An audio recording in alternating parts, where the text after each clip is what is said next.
Man, I thought you were leaving at 7. Is he here? No, he took Sierra out. You okay? Yeah, I told him just to stay out there and I need to go back. Okay, gotcha. She leaves tomorrow to take her middle daughter to college in Boston. Oh, wow. Yeah. Awesome. She's going. Where's she going? Where's she going to school? Boston University. I don't have a thing packed. That's the younger girl? The middle. The middle. So, Pablo's contract is about $40,000 with the school and $40,000 on the upside.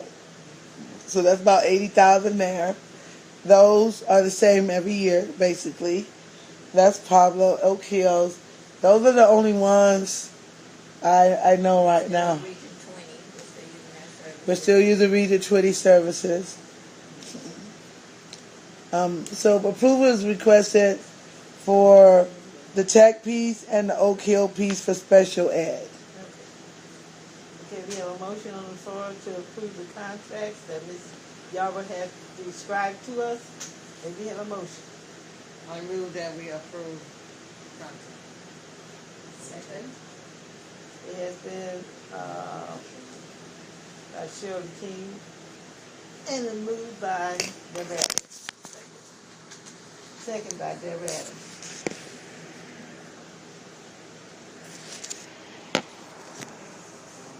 All in favor say aye. Aye. All those that are not in favor say nay. It has been, the ayes have it.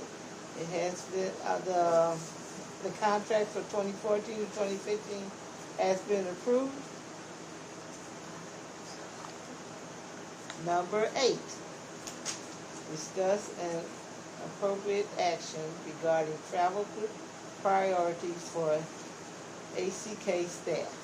And probably board as well, because some of this is travel that you guys do as well. So if we could modify that for stakeholders. But there's a couple of things coming up, and Miss Loranda emailed me back about the one in South Padre. Did you see that one, sir? It's about all the rules. I emailed it, I think, to you and Loranda. But all the rules that the commissioner has tried to pass become rules on September 18th. And we do think, well, everybody's hoping some of the stuff may not get passed, but he's a lame duck. Governor's out, not running. He's got to be replaced, so he don't care.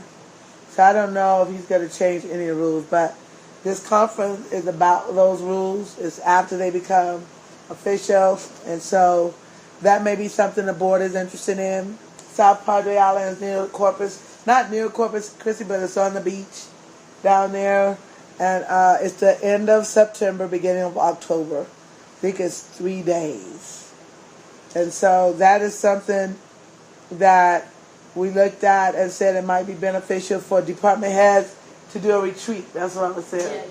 Yeah, department head, because we've been trying to get away and do our retreat, so that was a possibility for that, and that may be something the board may want to do. And then November is the same November it was last year when we went to Vegas. The same conference is in Orlando, Florida. So we definitely want approval to take our superintendents on the upside, as well as any board members if we want to try to do our board retreat again. You guys didn't get the chance to go to the conference, but we still have more business to take care of, a policy and procedure that's next on the agenda, so it doesn't go away. So I think we felt good about the retreat and what we were able to discuss and kind of get on the table. And so I definitely recommend we don't let it be a every 10-year thing, and that maybe we could do something every year just to get the policies and procedures and close the gaps on some of the communication as we move forward. So that's November, end of October, November. And then, of course, we have, but in February, what the grant allowed me to do and gave me permission to do was something called app sustainability retreats, where I take the superintendents and we meet about how we're going to sustain the efforts in app. So At this point, as far as our grant is concerned, we've been very successful. They have never seen a group of charter schools stay together. We've had 10 charter schools from the beginning to the end. So we're an anomaly for them. So we are the darlings of the app cycle 3. Everything I've asked for, my monitor has approved. And that's because they're impressed with our communication and our support from our superintendents, and we work well together. That being said, the last time I asked to carry over money, I said for sustainability. And then we came up with these sustainability retreats. So this one is in February in Utah because it's the Title I conference. I have always tried to leverage our travel. So if we go somewhere, we're killing two birds with one stone. They don't always like that because they say, give me a break. But I try not to make it so heavy that they can't enjoy the conference, and yet we still get a chance to debrief and talk about sustainability of app because it's tied to learning more from these conferences that may help us sustain ourselves.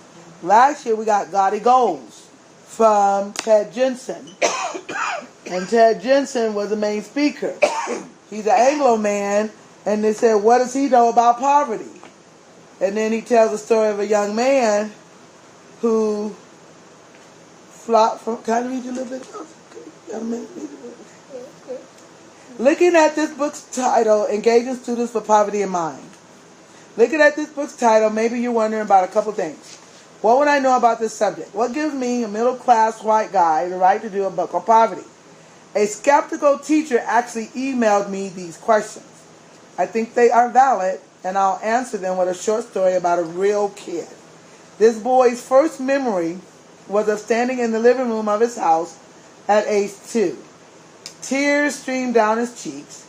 His mother sheepishly walked out the front door. It was the day the divorce went through. 4 tumultuous years later, his father remarried for the second of 4 times. The first of the boy's 3 stepmothers was alcoholic and abusive. Both of his older sisters quickly moved out of the house, one to live with neighbors and the other to live in the garage. At home, the young boy often ate dog food for snacks between meals because he was locked out of the house.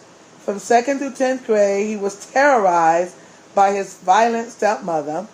Blood and broken glass were commonplace in the house. Every time things got really bad, the father moved the boy and his sister to stay with relatives. Then the boy's stepmother would promise to be better, and the trio would move back. The boy lived with his grandmother, his aunt, his uncle, and then on his own. The cycle repeated itself every couple of years. School was a very confusing and disconnected process. During those turbulent years, he went to 9 schools and had 153 teachers. The boy wasn't at school long enough to develop real friendships. He was often truant and frequently got sent to the office for discipline issues.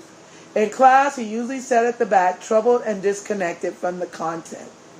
Mostly, he thought about what it was going to be like when he got home. For him, home was a war zone. Getting homework done was impossible in his environment. He had 0 parental support, and his only friends were troublemakers. His dad was gone most of the time, going to night school, and often spending weekends working in the National Guard. His dad was also engaged in an affair, which made for even more friction and accusations at home. Why am I telling you about this child's upbringing? What do these experiences have to do with this book? This is the true story of my own childhood. I'm not asking for sympathy. My upbringing was not of my choosing, so I neither accept nor credit. I accept neither credit nor blame. This is just a brief edited piece of my life story. The reality was not nearly so G-rated. My point is this: don't judge someone by his or her skin color, ethnicity, or socioeconomic class. Just because I grew up white and middle class does not mean I don't understand the real world. I've been arrested twice, had 8 near-death experiences. I lived in a laundry room for 2 years and in a 15-foot trailer for 5 years. I've been kidnapped and held at gunpoint. I've been robbed. I've been a stowaway and I've had to ride by cars for over 1,000 miles to get home. I understand what it's like for the kid sitting in the back of the room who can't focus and spends the class worrying about what might happen when he goes home. I know what it's like to be hungry all the time. I was one of those kids. I read this to our teachers because it's a very different story from the other guy who wrote the book. But when we went last year, we got Gotti Goals. This guy's Gotti Goal is for high schools to graduate 100% of the kids that go to that school. That's his Gotti Goal. And a Gotti Goal is bigger than you and not attainable by you, but it is something to reach for. So every school he works with, that becomes his goal. So has he achieved the goal yet? No. But he has helped to raise graduation rates. If you notice, USA-wide, it's up 88%. That's the highest it's been in many years. He made that his Gotti Goal. We got that message at our sustainability retreat. And that led to our Summer Institute theme of striving for 5. 5 is the highest level we can go. I only shared that to share that these retreats have been very, very valuable for us. Dr. Washington went on the one, we went to King of Prussia. She came back with a new outlook on Action 100 and what it could do. So did Barbara Hawkins. Very deep conversation and helpful conversations to try and do what we do. So it's not travel for travel, but the Title I Conference has been recommended as one of the best to learn about improvement, how you improve. We are a Title I school. We have never ever been to a Title I conference. So don't know anything about it, but we can kill two birds with one stone. We can go to the conference and we can have our retreat as well. And so that's February. Then, of course, you know about Summer Institute and National Charter. We try and connect that together. We are not getting a good deal in New Orleans.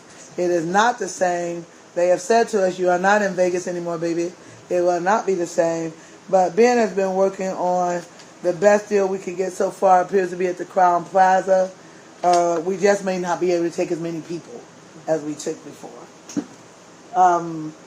So those are kind of the travel that we have in mind. And just because some of you haven't been to meeting before, School of Excellence got really in deep trouble when they took all these kids to China.